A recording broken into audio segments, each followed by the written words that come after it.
Welcome into another edition of Dunc'd On Clutch Calls. The Boston Celtics and the Detroit Pistons going down the stretch here. Boston, without their center, Neemias Queta, has really struggled. Then they went to a small group, got back into it. Derek White is in the midst of an awesome second half. Cade Cunningham, likewise, the midst of a fantastic game. Jaylen Brown is taking every shot. Not that efficient, but Boston still finding ways to get him shots against Detroit and Duncan Robinson. Let's pick it up down the stretch. Cade Cunningham back in the game.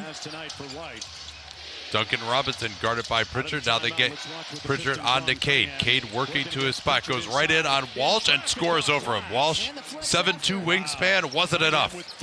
Cade Cunningham got the matchup on Pritchard and went right at him. As we approach 4 minutes to go in the ball game.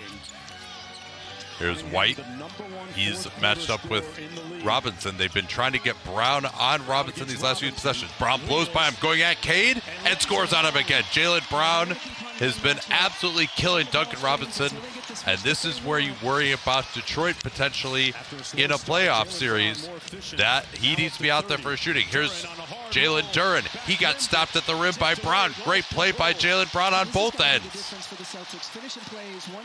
They're going to go after Robinson again here. Brown, with help from Cunningham, leaves it for White. Jaylen Brown unstoppable.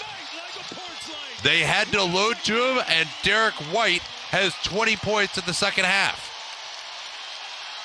LeVert going one-on-one. Walsh with the help. Here's Duren, plows in. Brown got him from behind again, I believe. Or maybe it was Walsh. It'll remain Detroit ball. They still have plenty of time to work with. 12 to shoot. Let's see what they got on the inbounds here. Baylor Shireman is in. He's guarding Harris now off the switch. Brown is on Cunningham. Force him away. Walsh comes out. Good switching. Robinson got a look anyway. And a great box out there by Derek White.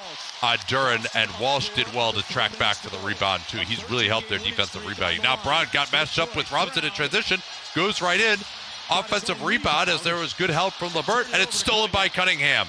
Huge play there. That could have pushed it to 6. Instead, LeVert firing right over Peyton Pritchard, and Walsh securing another rebound. And we're going to stay here. So now Robinson is on the bench. They went back to Asar Thompson. Let's see if that changes the defensive matchup. Shireman on Cunningham. Good help again by White, but it doesn't matter. Cunningham too big.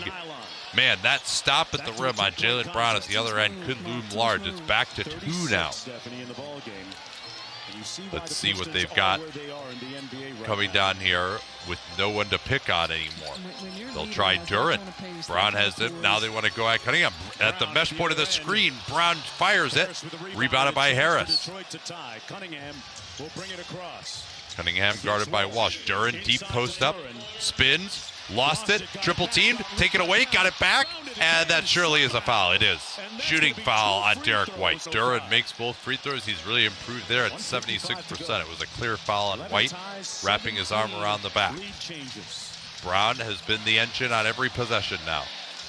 They're going after Duren. They're going to bring someone else into the action. It'll be LeVert. Brown trying to get past Duren. Duren riding him. No foul. What a finish. And they do call the foul at the end. Jaylen Brown, a sweeping, hooking drive around the right side. He had all kinds of space to work with.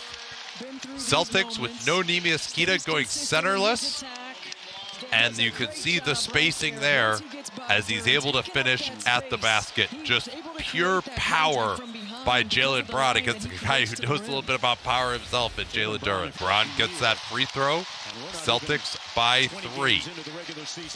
Huge three-point play. Shireman has the matchup on Cunningham. They want to save Brown's legs. Cunningham goes right through Shireman. Oh, it rims out. Thompson on the offensive glass. 21st offensive rebound by the Pistons. Leads to this 3 from Harris. White trying to box out. It goes over his head. And Cunningham is going to be fouled. This will be free throws for Detroit. Cunningham to the line to pull Detroit within 2, makes the first. And I'm not sure what Joe Mazzulla is going to do here defensively against Cade Cunningham. They don't want to put Jaylen Brown on him because that makes him too small elsewhere. Shireman got overpowered that time, and then the offensive glass has been hurting him too. Isaiah Stewart in for defense for Detroit. They saw that Brown went after Duren on the switch last time. So now they're going to put in Isaiah Stewart instead. They'll go after Cunningham first. White eluding LeVert and drains the three right in his face. No play needed that time. They went right after Karis LeVert. 4-point game. Cade needs to get it back quickly here. Triple teamed.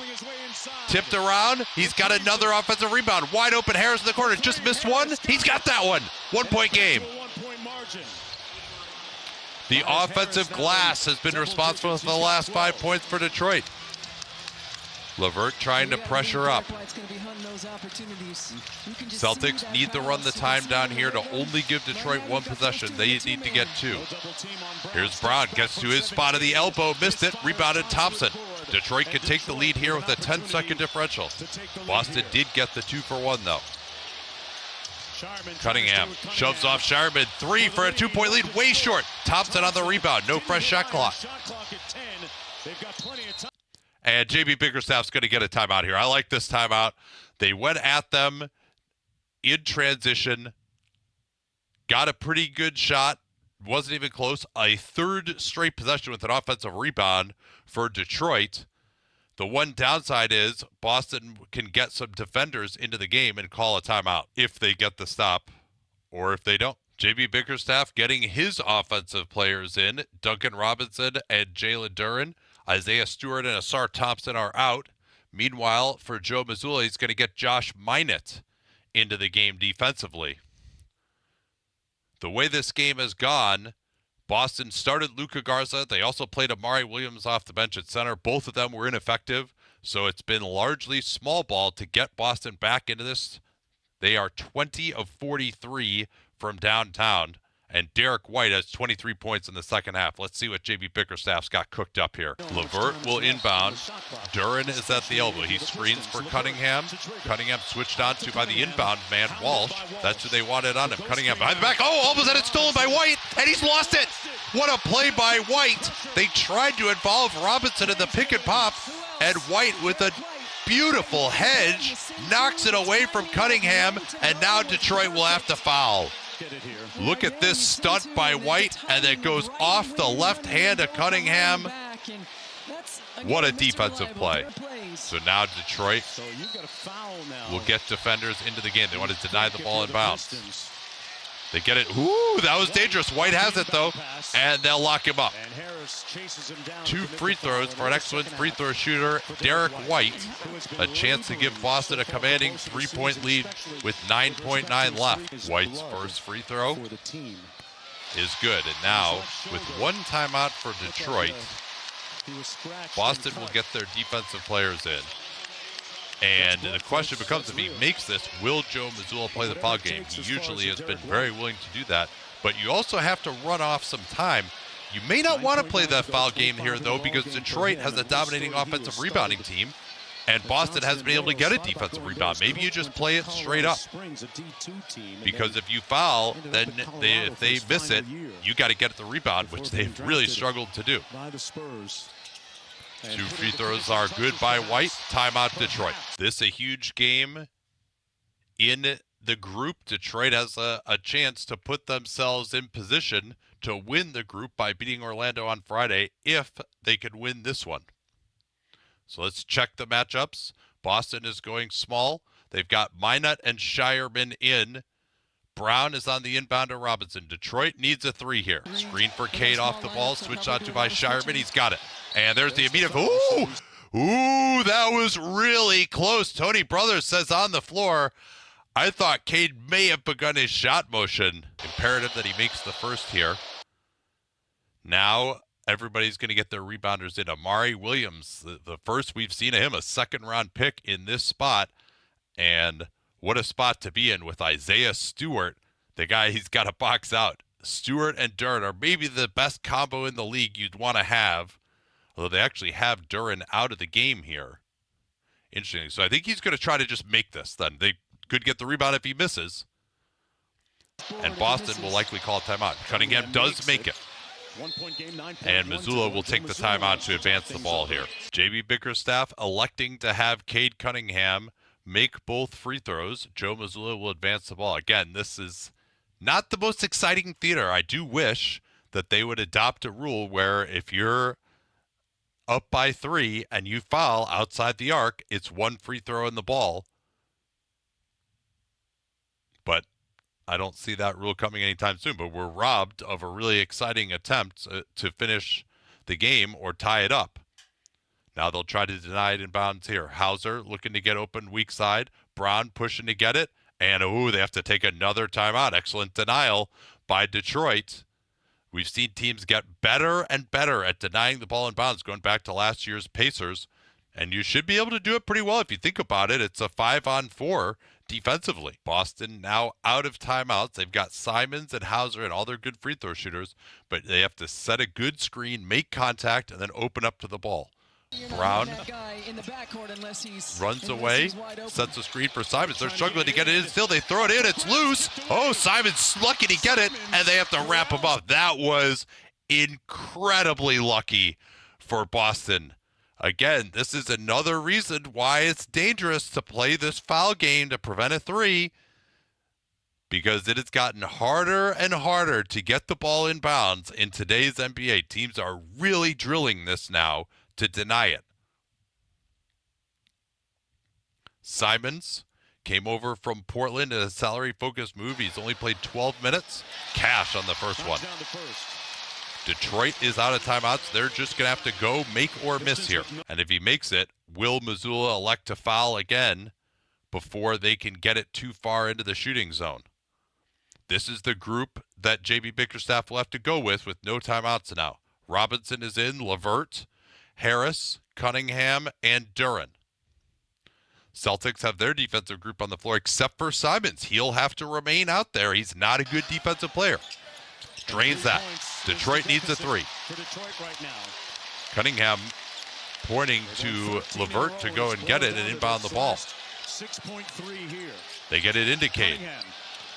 Down to 4. There's the foul given by Minot. The Celtics have executed perfectly so far, and their Minot gave the foul from behind before Cade went into his shooting motion.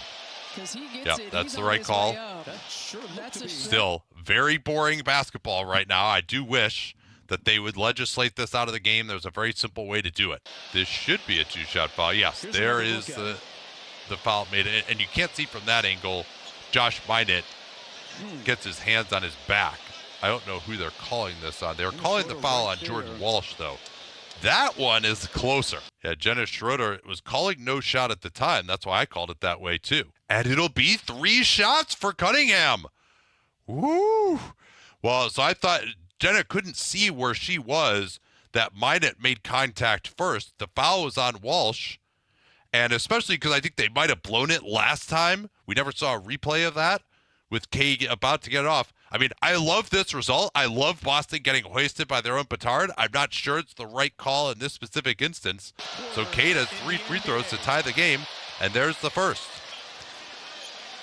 With 4.4 left now, would Detroit bring in Isaiah Stewart to rebound? Because if he does make all 3, Boston's out of timeouts. They're going to be coming back. So they're not going to bring in Isaiah Stewart. They're going to go with a group that's going to defend. Robinson is out. Asar Thompson is in. Cade Cunningham has 1 more free throw to tie this basketball game. Oh, Stewart is in to try to get a rebound if he does miss. He is going to fight hard with Brown. Here's the free throw. And, it misses. Tipped around. Pritchard has it, and he's fouled with 2.4 left. Cunningham can't believe it. He outsmarted Boston, got 3 free throws. He made the first 2. And he missed it. Peyton Pritchard came in with a heroic rebound as Detroit had all of their bigs in. And now with 2.4 left, Detroit in a very difficult situation. Pritchard, a great free throw shooter. I would actually miss the second one of these intentionally. Because if he misses with 2.4 left, no way they get it into the front court for a shot. Most coaches would say make it here, but with 2.4 left, if he misses and Detroit having no timeouts, they will just never get a shot off. If you give them a chance to throw it in the front court, they could, in theory, get a shot off. Amari Williams is in to maybe get an offensive rebound. And Pritchard has all three. 3-point game. They got to throw it into the front court here. Cade is waiting in the backcourt. Now he goes deep. LeVert throws it deep, gets it in. Duren tried to throw it to Robinson, and Walsh was all over it. That will do it. Boston thought they had executed really well. They gave up the 3-shot foul. Cade Cunningham had a chance to tie. He missed it. Peyton Pritchard with a great rebound to salt it away for the Boston Celtics. And that will do it in a great game to start off a great day of NBA Cup action. Thanks again for listening to Dunc'd On Clutch Calls. Give us a like and subscribe or comment on how we could make this better. We'd really appreciate that. But this is a great chance to let you experience the excitement of the game and also give you the analysis that we're known for on Dunc'd On.